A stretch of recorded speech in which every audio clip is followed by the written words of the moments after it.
You know, there's that other creepy person in the back of the room going, I wonder how we could use this in war. Oh, my Lord. There's good and bad ways to use. We can weaponize this uterus. Yeah.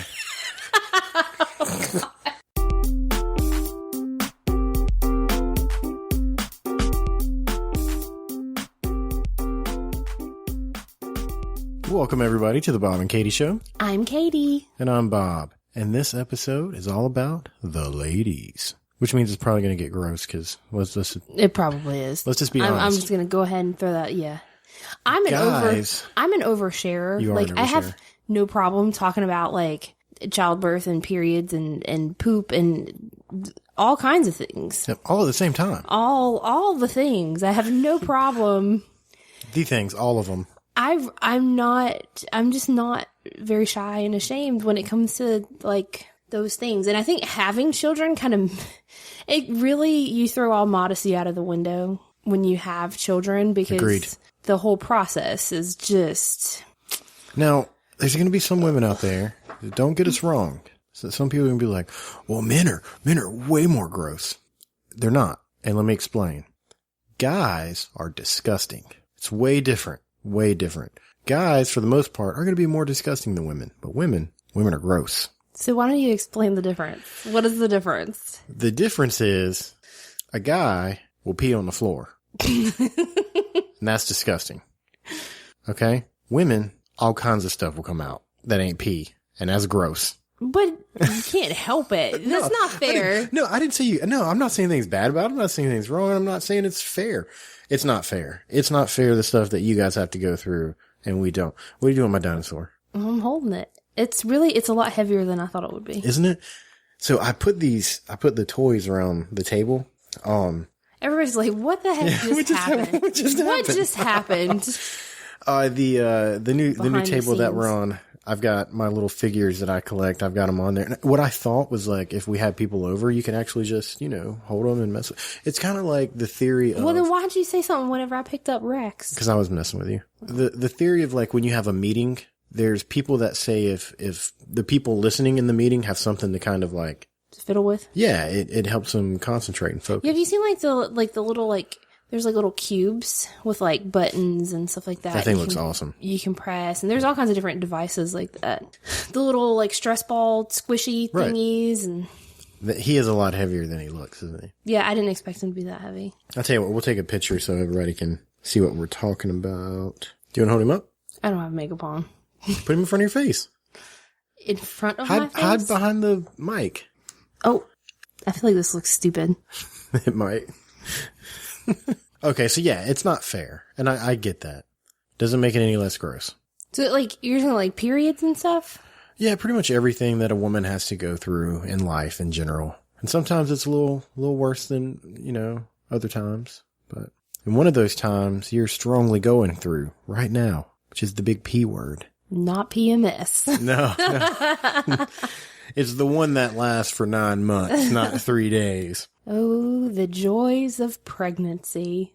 But most of the time when you're going through that P word, you don't get the other P word, right? No. I've heard that some women do, but yeah. Well, I mean, you shouldn't, theoretically, because of just how your biology works. Right. But some women can experience spotting and so on. Sometimes I like to go bird spotting. No, you don't. Shut up. Okay. I did want to talk about pregnancy, because we haven't really done that since, we've brought it up. Oh yeah, we're having a baby. We haven't really done an episode talking about you and what you're going through, and that's kind of what we're supposed to do, right? We're supposed to talk about us and our lives and everything. And that's a really major part of our lives right now, especially now. I'm 31 weeks, so pretty far along. We know what we're having. Now it's just like, we're kind of on the countdown, getting to the part where I'm uncomfortable. My body just hurts. So we're going to make everybody else uncomfortable too. That's the plan. Sure. I want to include everyone. Before we get into that, because we've got a whole lot of stuff to talk about. I've got some Bob O'Clock news that sort of relates to women. Okay. This flashed up on my phone one day, and when I read the title, I was like, what? So I'm going to read you the title, and then I want you to kind of tell me what you think it's about. Give me a guess? Okay. From National Geographic. Well, there's just no telling about that. Yeah, I know. World's first menstrual cycle in a dish simulates the female body. What? Right? I was like... Menstrual cycle in a dish? In a dish. I clicked immediately. I was like, I gotta know more. What was the last part? Simulates a woman's cycle? Is that what you said? World's first menstrual cycle in a dish simulates the female body. I don't even know. Like, is it like real? Like, all I can think is someone's There's just a vagina laying in a dish. Period blood in like a bowl or something. Oh, God. Jesus. I don't know. It's like the visual that comes to mind. Like, I have no idea what that There's somebody on the side of the road right now that had our podcast going, and they're just outside the car just going, we warned you it was going to get gross.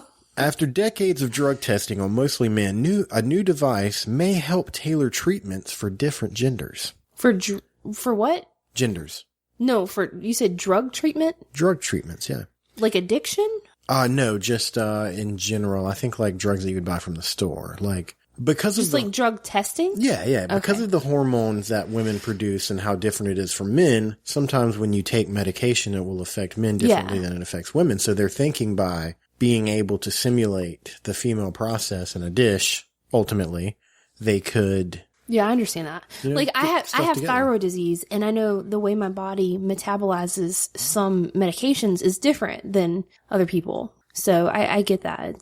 Your hormones can have a big effect on things. Sorry, go ahead. Okay, each compartment in the Evitar... What is that? That's what they're calling the device.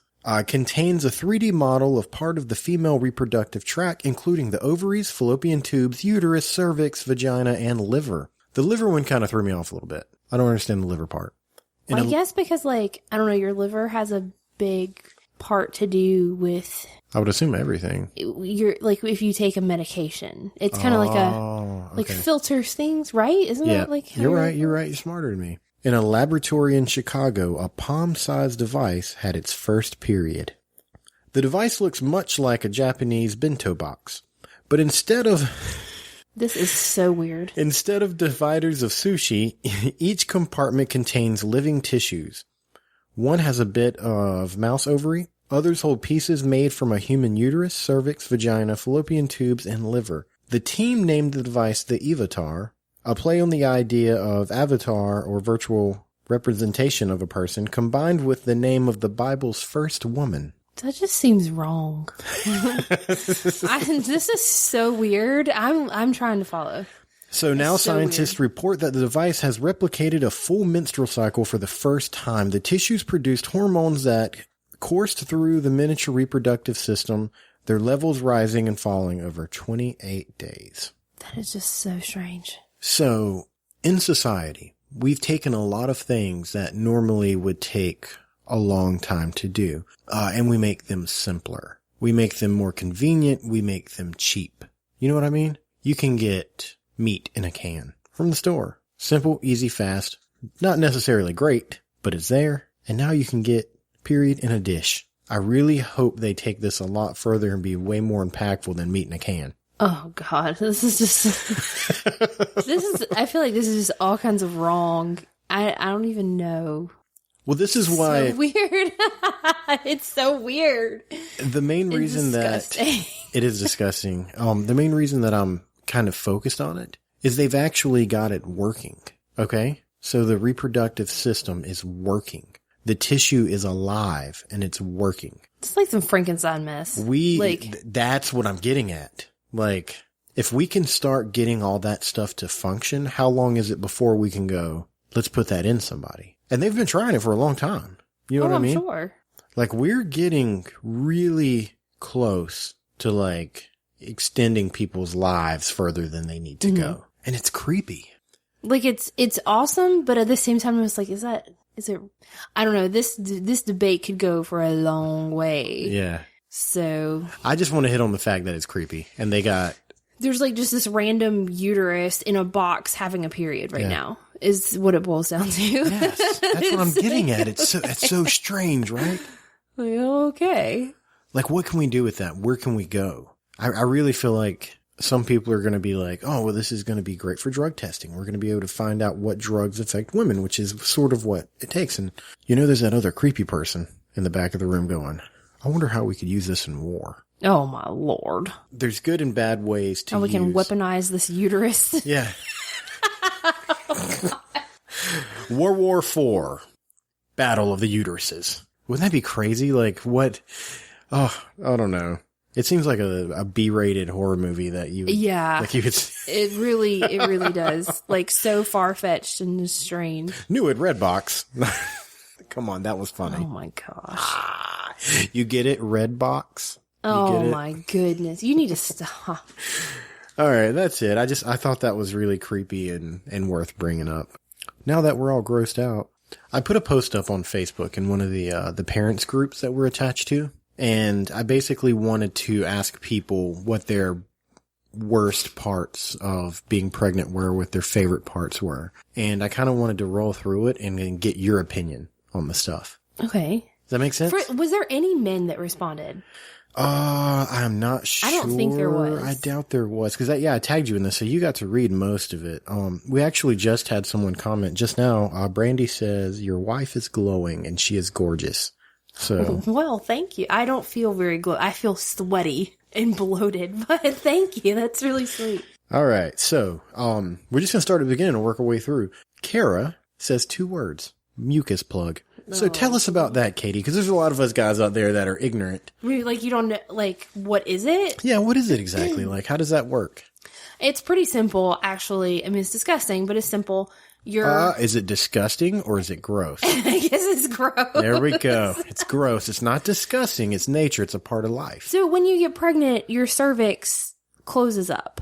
It's got to, hold everything in. Biology 101. And for you guys that don't know what a cervix is, it's like the gate. It's up holds inside all the stuff back. It's up inside of the vagina. It's I think almost like a donut that opens and closes.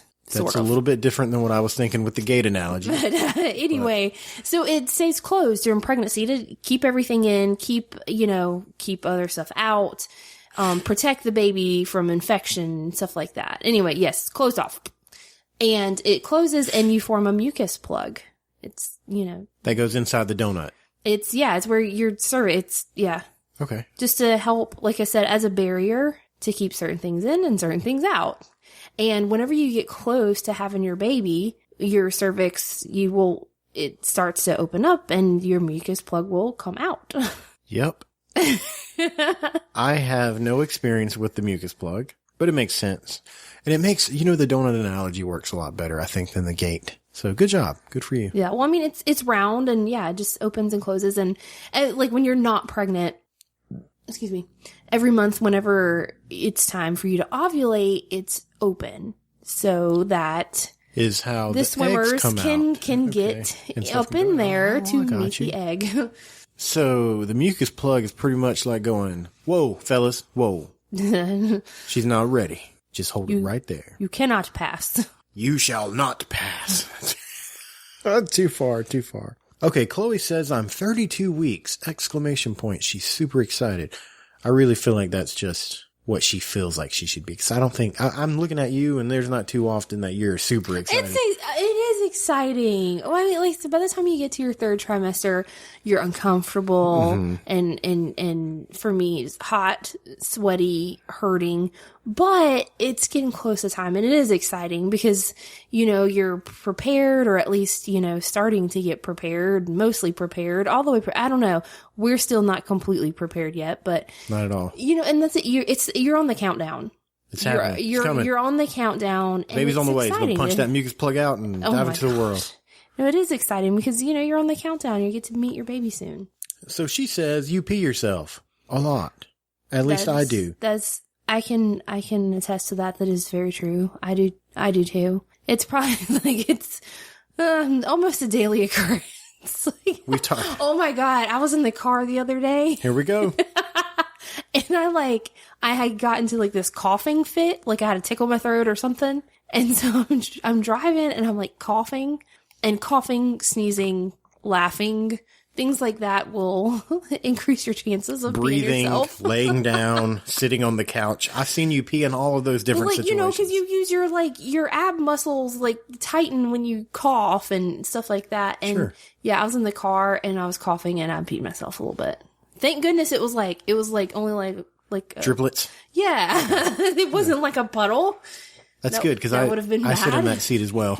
Yeah, and I still had somewhere to go. I can't remember. Like I wasn't coming straight home yet, Right. and I was like, oh God. She says you can't shave your lady parts because you can't see them. Painting your own toenails is like a daily exercise. Oh my God, I tried to paint my toenails. It was a few weeks ago, so I mean, I was not quite as big as I am now. Yeah. And I had to bend over and go. Hold your like, breath. All of my breath because I couldn't breathe. Like I'd paint a nail or two, and then I'd sit up and. Welcome to the fat life. I do that every day when I tie my shoes. It was so hard. I'm not even pregnant.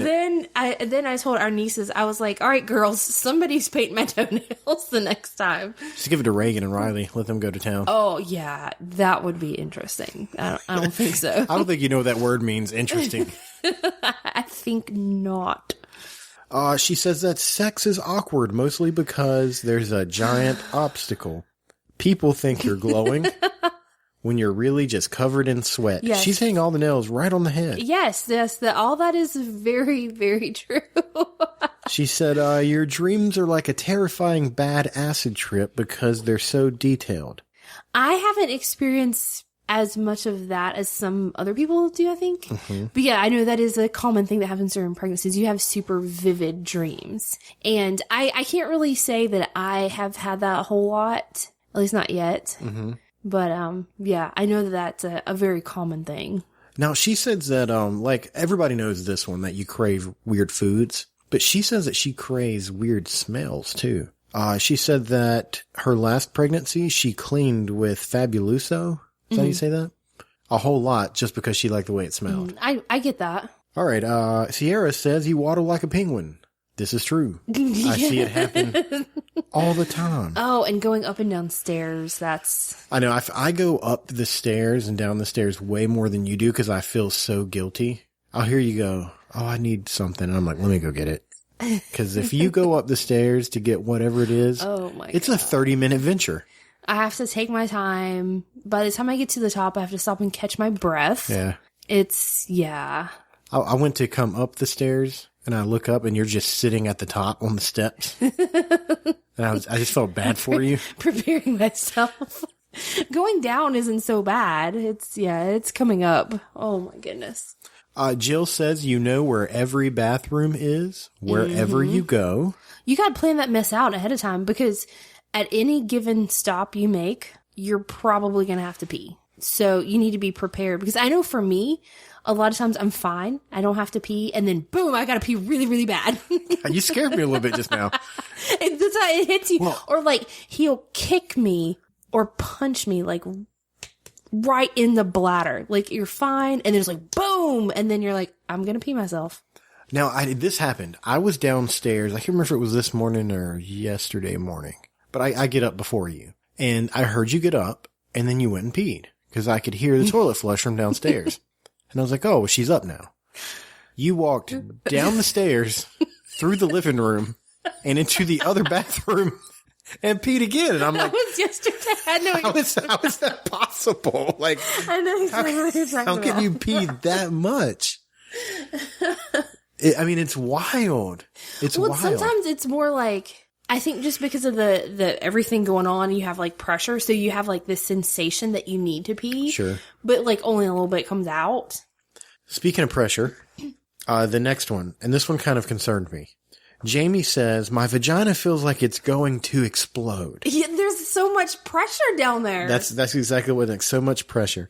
She said, every time I stand up, people ask me how I'm feeling and I want to tell them, but it never seems appropriate to say my vagina hurts. It does. Like my vagina hurts. And then she said, most days. I never knew I had so many veins down there. Now, I've got one person saying they can't shave it because they can't see it, and she's talking about veins. So is she like just chilling out with a mirror trying to get all worked out, or I don't know. just get uncomfortable? I'm not there. Jamie, write in. Let us know what's going on, all right? Well, I mean, I know that you you do. And you have increased blood flow. Yeah. To, all parts down there. All the parts. All the parts. But yeah, like, it's this, I had it way worse with the twins. The, like, pain whenever you stand up. I had 2 babies in there. And, like, the last couple weeks before they were born, it hurt so bad just to stand up, just to walk. And by the time I was in the hospital, so, I wasn't on my feet very much, but just to walk from the bed to the bathroom, like, it would just feel like all my intestines and everything was just going to fall out. Right. Of my vagina. Like, not disgusting, but gross. Yeah, like, that, it's so much pressure. Like, unless you've felt it, it's hard to describe. Just pressure in your vagina. Just like you have a bowling ball in there and you stand up and it's gravity. It's gravity. Things press. Well, you got a little McKnight in there. It's pretty much like a bowling ball. Well, and he's measuring big. And I feel like maybe he like just had a growth spurt because he's measuring like 2 weeks ahead. So right now, I'm measuring 2 weeks ahead too. I've had a growth spurt myself. Right now, like he's the size that Riley was when Riley was born. Yeah. Riley was born early. Sure. And, they both were. But yeah, he's like that size right now already. And I'm like, oh my God, how humongous is he going to get? Because like just over the past week or two, like the pressure and stuff has gotten way worse. So I think he like just had this growth spurt and it's not going to get any better. Now, what I'm also reading is it's not just, to quote my daughter, the hoo-ha that you have issues with. Kayla is having trouble with the breast leakage. That happens. I haven't had that happen. Not yet. Not where it's like actual, like, like dripping or anything. I wish people could see these hand motions you're doing with your chesticles right now. I do know, after I had Reagan and Riley, and I was breastfeeding, I knew all about breast leakage. But I think I didn't get far enough along with them. I didn't have it with them. I haven't had it yet with this pregnancy, but, sure. We still have like almost 9 weeks to go. Once again, not disgusting, just a little gross. It's not gross. It's your body is preparing to breastfeed. Yeah, no, I get it. And, it is gross. And I'll tell you why. And I'm pretty positive we brought this up before, but the last time you were breastfeeding, you were pumping into a little bottle and you had us make the cereal, like the baby cereal before they were like eating like super real food. And I made the cereal and then I tasted it because I didn't want it to be too hot. And then you go, did you just taste that stuff where you put the breast milk in? And I was like, oh God. Well, there's plenty of people that have tasted breast milk. I never tasted my own breast milk. I could not bring myself to do it. Yeah. I was like, it came out of my body. It is not supposed going back to in. go back in. I could not. I thought about it many times because I did taste things before my kids would have it, like their baby food and stuff like that. I would taste it. I think I tasted formula. Formula stinks. It does. It smells so bad. It smells so bad. I did taste their formula, like a drop. Yeah. Ugh, it's disgusting. But I just could not bring myself to taste breast milk. Well, like I said, I tasted it, but it was not because I intended to. It was just out of pure ignorance of not thinking that I just made something out of breast milk. So I'll be smarter the next time. I remember that happens. Yeah, you sure did. You tasted it and I was like, did you realize there's breast milk in that? Yeah. Okay, well, I'm going to go lay on the floor now and punch myself in the nose until all the memories just fade away. Okay, the next one you're going to have to explain to me. Misty says, and I quote, crotch lightning. Oh. Who knew? You know what this is? I refer to it as lightning crotch, but yeah. Mm-hmm. It's, exactly how you would think. It feels like there's a bolt of lightning going through your crotch. What? Yeah. I had it way more with the twins. Sounds like a bad porn movie. Oh, my Lord. I had it way worse with the twins. I had it early on in the pregnancy when, things are first starting to stretch and expand. And that is, that's what it feels. It's like a shooting pain through your crotch. And then later on in the pregnancy towards the end, I had it worse again. This time I've had it, like I said, not as bad, probably because there's only one baby in there versus two, but I have had it. And yeah, it feels like a bolt of lightning through your crotch. Pretty simple. My stomach keeps growling. Can you hear it? Yeah, I can definitely hear it. I just ate breakfast, like less than 2 hours ago? Yeah.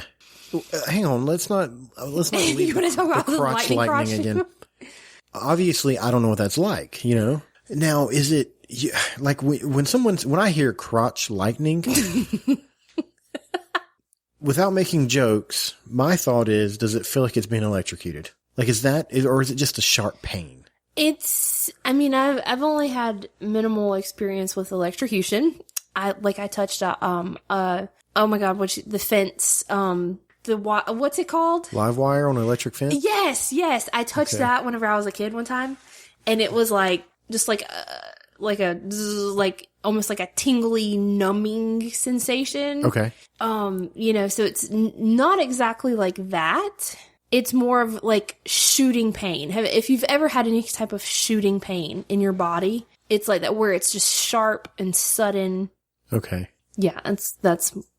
Now, I, on the other hand, have had experience with electrocution. Yes, you have. And if your crotch feels anything like that, I'm sorry that I've put you in this situation. Because when I got electrocuted, it hurt so bad that I could not move until my fat behind fell over. So I don't know. Just watching you go through some of the stuff you have to go through, I'm like, ooh, glad I'm a dude. I'm going to go read a comic book or something and let her deal with this problem, because there's really nothing I can do except piss you off. Like, that's how, I'm like, hey, do you need help with it? You're like, no, leave me alone. You can rub my feet. I'm a little busy right now, but, maybe later. Okay, Laura says the best part is the movement. And she says the worst part is everything else. So according to this girl, the only part of pregnancy she likes is when she's sitting on the couch and she feels the little bump. It is the most incredible feeling. To, like, especially when you first start feeling them move.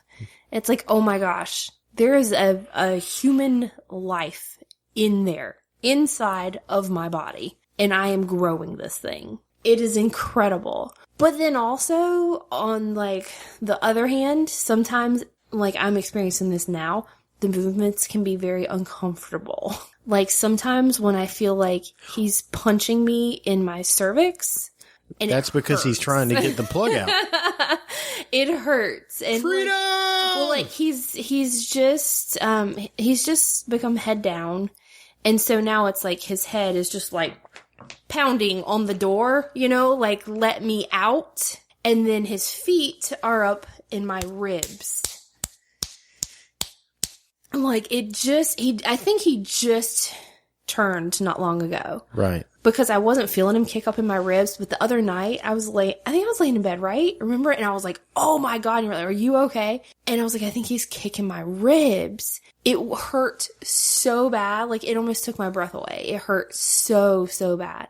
So, like, that is like, oh, he's moving around. He's doing good. But at the same time, it's like, dude, you're hurting me so bad. Can you just calm it down? So, yeah, there's two sides of that coin. But it's incredible. And it's definitely one of those things, like, I'm like, you get to the end stage of pregnancy and you're like, oh my God, get this baby out. But I know that, get out of me. I'll miss that. I'll miss feeling him move around in there. Yeah. And I've been fortunate enough to experience twin pregnancy and having two babies move around in there. And I got asked a lot if I could tell the difference. And I absolutely could. I knew who was moving when. Because I knew where they were at. You just know. As a mom, you know. And I'm like, oh yeah, that's Reagan moving. And when someone drinks. We're talking about like babies moving. Now you're talking about drinking? You take somebody that's emotional and you put some alcohol in them. There's a phrase that goes, oh, well, they're going to the dark side. You know what I'm talking about? When someone starts drinking and they're like, you're not going to believe what's going on. And they veer off, because some people can drink and have a really good time and be funny and delightful. And then some people drink and it's not so much. Mm-hmm. I thought you were getting ready to go to the dark side for a second, talking about experiencing that. Cause I know that this is it. This is theoretically should be the last one, unless we do something really freaking stupid in the future. And I saw you start to Your eyes are a little watery right now. And in my mind, I was You're like... You're going to make me cry. I was like, she's getting ready to go. I got to pull her back in. See, I was fine until you said something. Now I'm getting all teared up. Okay, Larissa says hyperemesis is hell on earth. It's 2 words. Hyperemesis. You know what? I couldn't read that second word, and I was trying to skip over it to not sound dumb. So I appreciate that. It's 2 words to the. It's 2 words. Let me see. I can't remember how it's hyperemesis I can't say it. It starts with a G. Anyway, it's where you throw up a whole lot.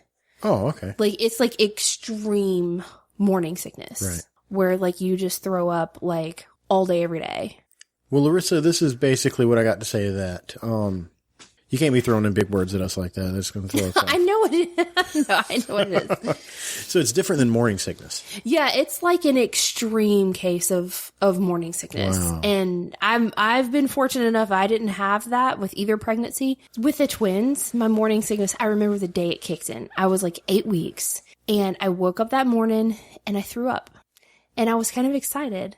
I know that sounds crazy. What the freaking crap? What do you mean you were excited? Well, that was our... It's like I don't even know you anymore.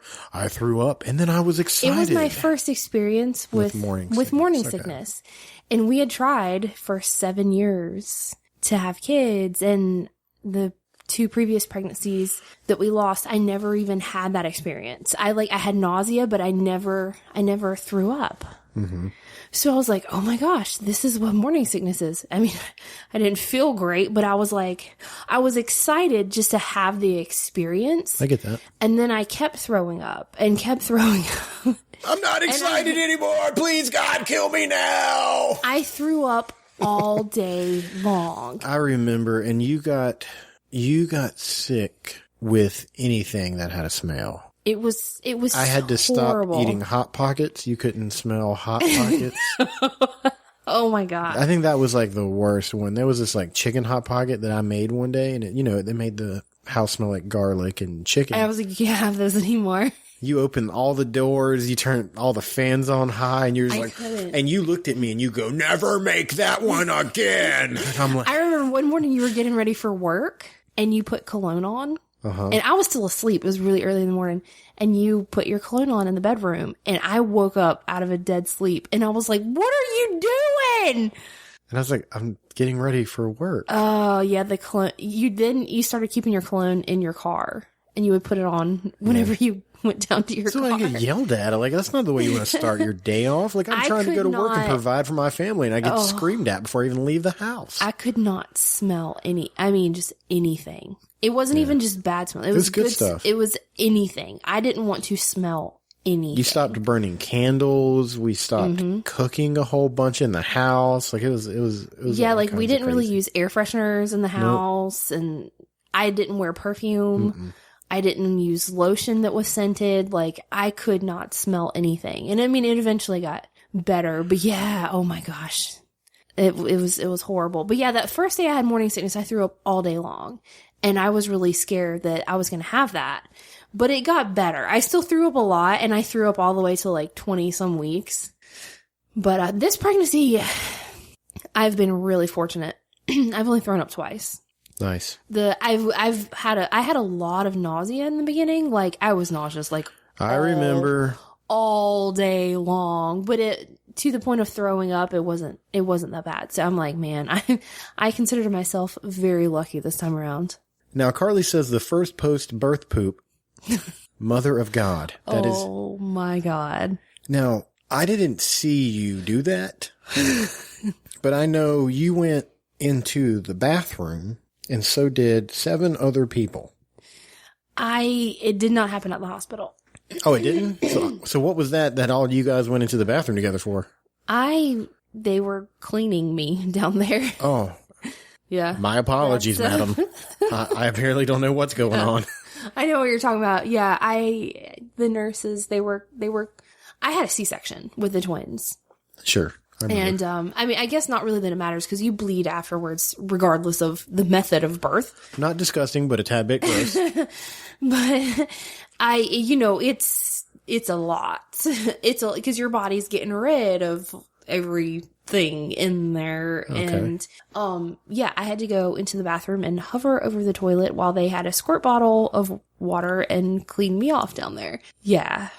I think I was sitting in the chair watching TV going, Yeah. that seems like it's uncomfortable. It was. I turned the volume up so I couldn't hear anything. I was like, I don't want to be a part of Going this. back to the whole, your modesty just goes.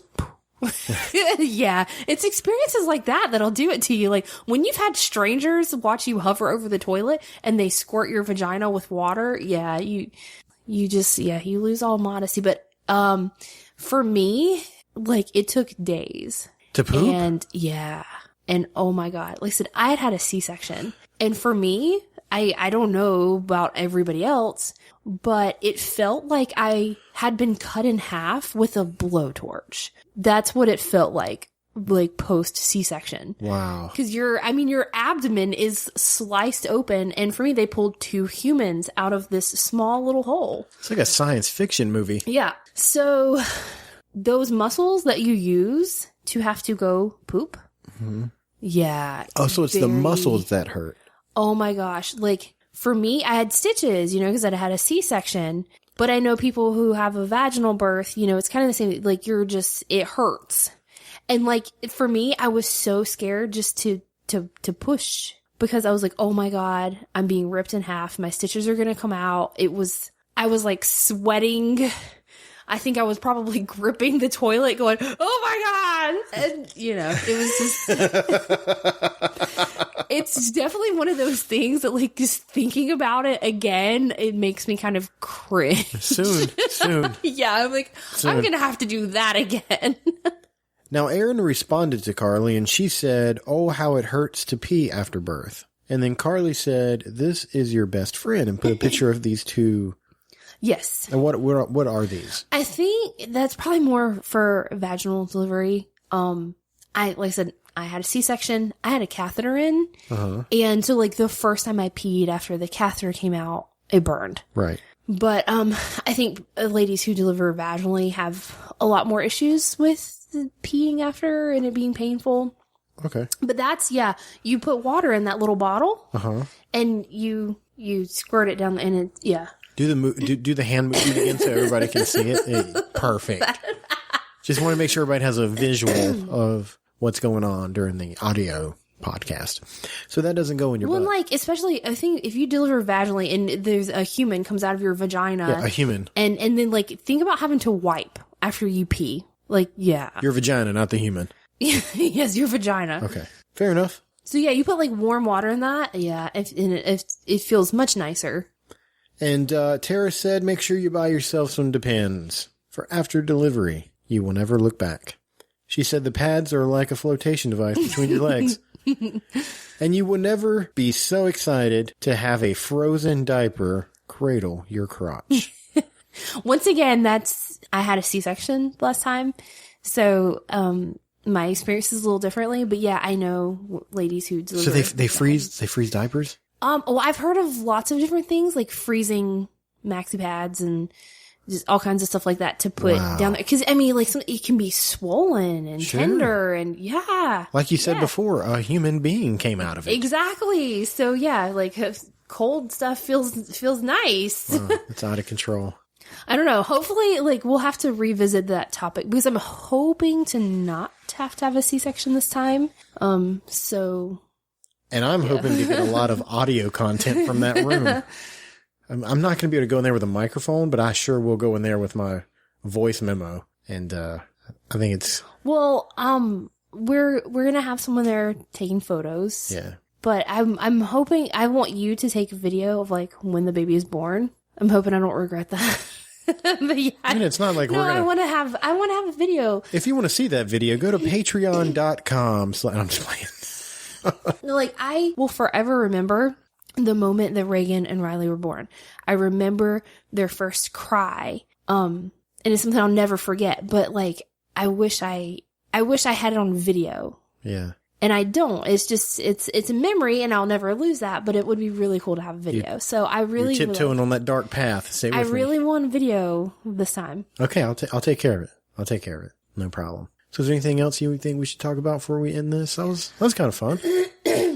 I know, I think we skipped over it as we were going down, but, there were several comments from ladies, and it's kind of like the not so pleasant things to talk about pregnancy. I know there was, a lady who mentioned that she lost her baby. That was Nicole. I think it was 30 weeks. Because at the time you posted this, I was 30 weeks. Yeah. And, oh my God, it crushed my heart for her.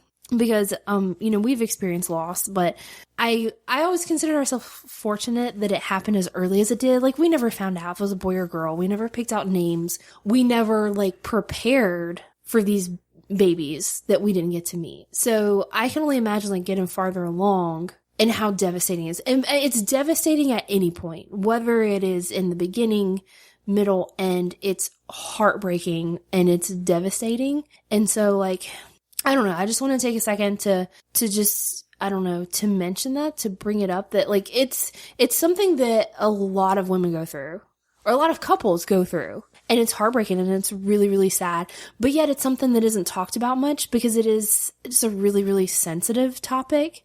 But I know for me, which was sort of the reason that I kind of slid on past it. But I didn't want to ignore it, I wasn't ignoring it. You talked to her. You addressed it. It's important because I think there's so many people who suffer in silence about it, who don't talk about it. For me, it always made me feel better to talk about it, especially with somebody else who experienced it, because it is one of those things you don't know how horrible it is until you've experienced it. Now, I think we mentioned this a long time ago. And since you brought it up, it is what it is. We've gone through it. And if you ever do want to talk to anybody, feel free to reach out to us. Yeah, I have no problem discussing even that experience. And especially, it's easier for me to talk about now. And we don't have to talk about it on the podcast. If you're listening, personal, one-on-one, I'm putting this out there. If there's anybody who has ever suffered loss or anything like that, and they need somebody to talk to who's been through it, we're here. And even for dudes, because I know it's hard for the guys too. It is. It's a really just horrible, sucky thing that you have no control over, and it's horrible. And so, if there's anybody who ever needs to, talk to someone about something like that, we have no problem discussing it. None at all. And there was also another lady who brought up gestational diabetes, and I don't have any experience with that. I'm fortunate. I was, borderline with the twins. I'm okay this time. Thank goodness. I can't attest to how hard it is, having to adjust your diet or go on any medications as far as just when it comes to gestational diabetes. But as far as complications go, I have plenty. So I know we're not people that were fortunate enough to get pregnant easily. The first time, the second time, yes, it was crazy how that happened, but, and I have had complications, not with gestational diabetes, but with other things. I have to take blood thinner injections every day during pregnancy. Sucks, but I do it. I have to take medications. I have had to do bed rest. I've had to do hospital bed rest. And some people, you just don't have it as easily as others. And right. I know it's hard, even with something easily managed. For instance, the blood thinners that I have to be on. I take an injection every day. It sucks, but it's one shot, lasts for a few seconds. It's easily managed. But I also know how you can have these feelings of just wanting to have a normal, healthy pregnancy, and how you can be envious of other people. And then of course there's people who take it for granted that they have normal, healthy pregnancies, and it's hard being one of those people who don't. So, once again, pregnancy isn't always this fun and games, crazy thing. It's a very serious thing. You're bringing a life into the world. And sometimes things don't go right. And sometimes it's harder for some people than others. And everybody's experience is different. And it's one of those things people compare so bad. People can judge really bad. I never knew that there was such a judgy thing for some people about C-sections. There's people out there in the world who will look at a woman who had a C-section and is you're not a real mom. Because of the way just gonna throw this out there. Into the world. I never knew that was a thing. Just gonna throw this out there. If you listen to the show and you're one of those people, feel free to just hit pause, delete, and unsubscribe. It's crazy, right? It's messed up, yeah. I never knew that stuff existed really until, I was pregnant and had the kids, and I never really personally had much experience with that. Anybody coming to me like, you're not a real mom because of the way you gave birth. But I know that it's out there and it exists. Yeah. And it's crazy. And breastfeeding, how some people can be so judgy. If you do or, if you don't, I'm I breastfed the twins and it's something I'm really proud of, but I never, ever would force that on anybody else. As long as you feed your kid and take care of your kid, and it's don't let it die. You feed it, you feed it and it's okay. Who cares if it's formula or if it came out your boobs? Some people can't. Some people want to breastfeed so bad and just can't for all kinds of different reasons. So for people out there to judge and be you're any less of a parent because of it, I'm that's just so wrong. If you don't fit in that category and you're not a judgy person and you're the kind of person that's hey, congratulations. Don't hit pause, don't hit delete, don't unsubscribe. As a matter of fact, go ahead and subscribe. But, I don't know. It's out of control to think that some people have that much time in their life to devote to feeling that way towards people. I guess my experience is just different than a lot of other people, but I'm hey, I'm just trying to survive the day and keep me and my kids alive and make sure everybody's fed and clothed. We just want to live. Bathed. And I don't have time in my life to worry about the method that other people are giving birth or the method of which they feed their infant. Right. Or if they're using organic crap in their house or if they feed their kid Happy Meals every day. I don't have time to worry about this crap. God gave me my kids to take care of and I have to worry about my kids. Preach it, sister. That's that. I can't wrap my head around people who are different. Even people who only have just one kid. I'm how do you have time to worry about how other parents are caring for their child? Yeah. No, if you see a child being abused, by all means, please be nosy and do something about it. Hit him with a rock. Yeah. Do something. If you see a child being neglected and abused, please feel free to speak up. But if you're seeing another parent that's trying their best to take care of their kid, if you don't have anything encouraging to say, shut up! Shut your mouth! Oh my God, because nobody appreciates that crap. Nobody. Let me tell you, nobody. No parent who is trying their hardest to care for their child wants you all up in their business, criticizing the way that they do things. Nobody likes that mess. Okay, well, I think that's going to about wrap it up for... I'm done. A day in pregnancy on the Bob and Katie Show. All right, guys. This next part, I know we do this a lot, but I need everybody to really, really take it seriously. We are to the point now in the show where we are going to do our best to make it more consistent. I think we've settled on Tuesdays being the days that we release episodes. And this one's going to come out on time. And we're going to be more consistent. We're going to try to make it a great thing.